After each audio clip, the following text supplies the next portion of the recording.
আসসালামু আলাইকুম এভরিওয়ান, সবাই কেমন আছেন? আশা করি সবাই ভালো আছেন। আজকে আমি চিকেন তান্দুরি বানাবো। এজন্য প্রথমে আমি চিকেনের 2টা লেগ পিস নিয়ে নিয়েছি। লেগ পিসগুলো আমি এভাবে একটু কেটে দিয়েছি।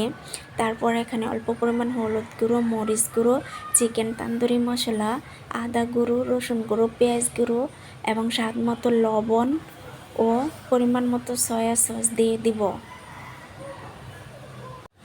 সবগুলো উপকরণ দিয়ে আমি চিকেনটা এভাবে ভালোভাবে ম্যারিনেট করে নিয়েছি।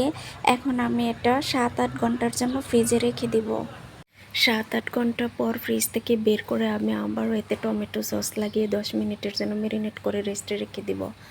তারপর আমি এগুলো উল্টে পাল্টে সময় নিয়ে ভালো করে ভেজে নেব। এই তো ভাজার পর আমার চিকেন তান্দুরির ফাইনাল লুক। এটা গরম গরম নানের সাথে খেতে দারুণ লাগে। চলে যাচ্ছি, সবাই অনেক অনেক ভালো থাকবেন। ধন্যবাদ সবাইকে।